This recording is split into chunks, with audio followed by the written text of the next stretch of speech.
Hey guys, hope you're doing well. I just want to make this quick video. First of all, I just want to say thank you for clicking onto this video. This is like breaking news, guys. This article I think came out in April this year. Okay, so apparently, and I'm just gonna get into it real quick because this is exciting to me. Because I keep saying this, how Africa is rich, and how the number of resources that we have, it's just like our wealth is so abundant, it's crazy. I just said yesterday, the president of Uganda announced that they've just discovered more gold there worth about $12 trillion, but that's stories for other days. For this specific one, I just want to talk about this discovery in Namibia. Now, most black people watched the movie Blackpanther, and we went home thinking of, how wonderful it would be if Wakanda existed. I've started to realize that some of these fictional things that we see, because what I've noticed is that if you look at, I think the first bionic operation happened in Star Wars, from what I'm hearing. I could be wrong. If I'm wrong, correct me. And then that inspired someone, and they started creating bionic things. Okay? A lot of things that were once fictional are becoming a reality. And at some point, we have to start questioning ourselves. Is this, because even when you look at stuff that Elon Musk is about to start doing, like creating these robots where we could transfer our conscious, so that when you die, your conscious lives on.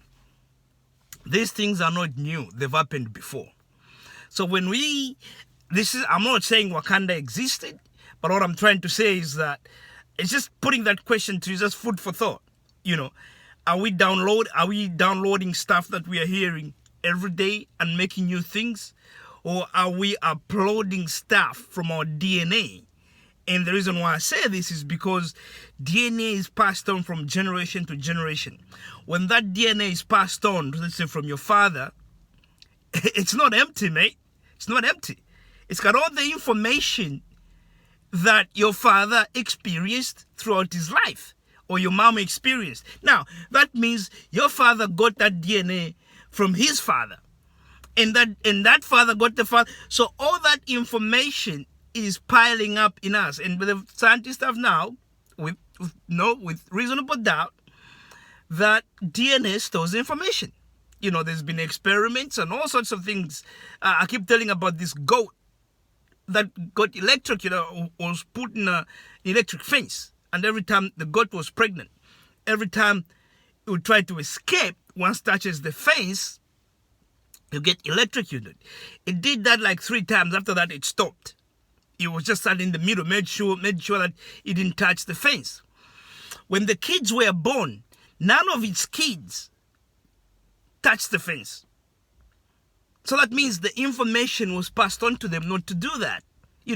So some of these things could just be like us uploading information once we are not in this, being in a rat race where you are on repeat, wake up, get ready, have breakfast, go to work, come back. When you actually have time to think, this is why you see that the rich are getting richer, is because most of them have time to think, and young people discover things. And those young people, in most cases, are from parents who already have a bit of money. So those guys are allowed to sit down and think instead of say, you got to go and have a job, at 15 or something like that. And once they discover these things, because they're sitting down and thinking might just be a way of uploading something from DNA that's already there. I'm not saying this is definite, but it's just something I want you to think about. Because what they've discovered in Namibia is an oxide that's similar to Vibranium. This oxide, it's like, I don't want to get all scientific, but it's similar to what we have with fiber optics. Since the discovery of fiber optics, we've been able to store more information, transfer large sizes of information and in one go, like pictures and all those stuff. Before, back in the day, that would be a problem. It would take sometimes even a week just to transfer that. But we've been able to do that quicker since the discovery of fiber optics. So fiber optics is pretty much, light bouncing off optics. I don't want to get too scientific, but what this oxide, cuprous, they're calling it, cuprous oxide, may be able to do is where what they call Rydberg polaritons. And basically, it's light bouncing between light and matter, and continuously doing that. And those who are in IT,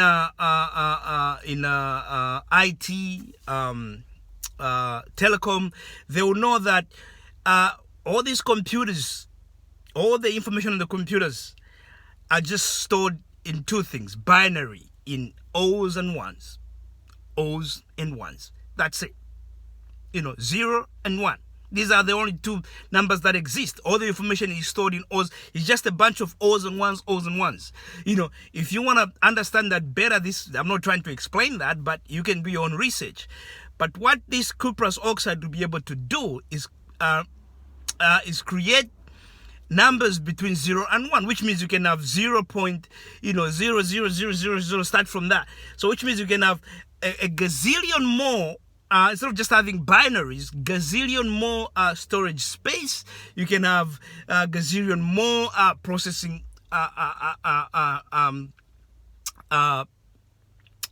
power, so things could happen really fast within the shortest period of time. That changes everything.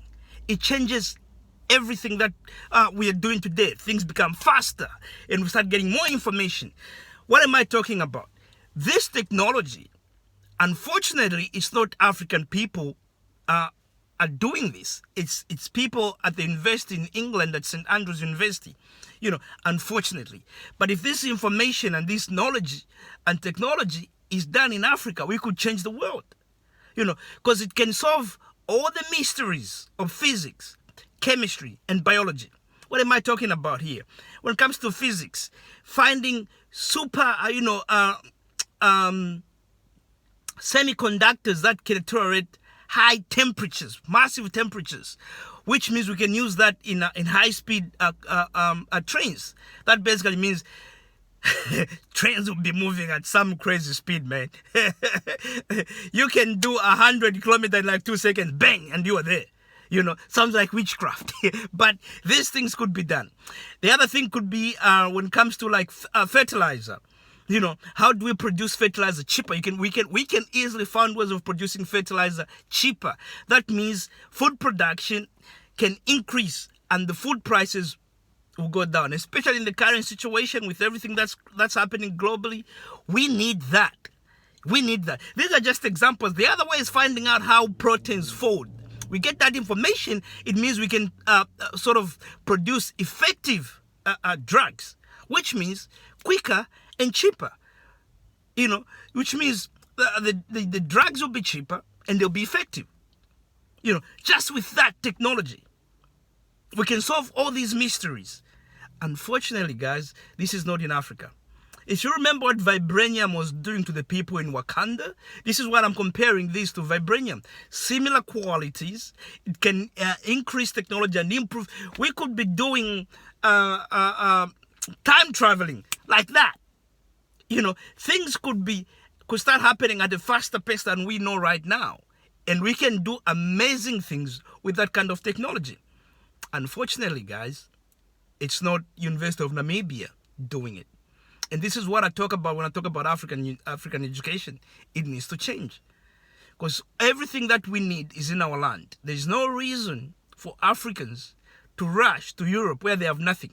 The reason why this exists or this happens is because we believe in the illusion that we've been given. There's people in all these parts of the world. You go to French countries. They were growing up being told that French or Paris was the home country. Same thing in English countries, Jamaicans, whoever. Most of the people growing up believing England was the homeland. And people want to do whatever they can to get to the homeland or help out the homeland. But you and I now know that's not the homeland. So why don't we go home, take charge of all our natural resources? I tell you what, there's so many countries in the world. I'm in Australia right now. Australia is super wealthy. It's a very wealthy country. Australia doesn't make phones.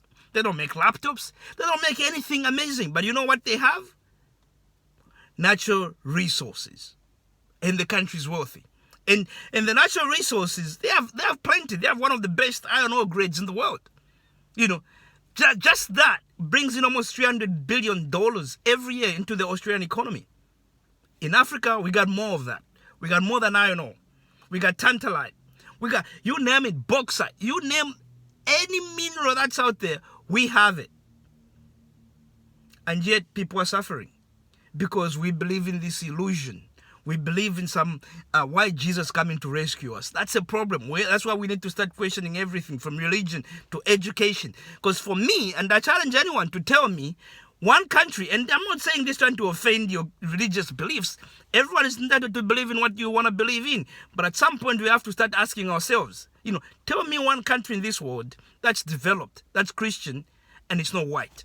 Tell me, just one country, please. One country. That's all I want.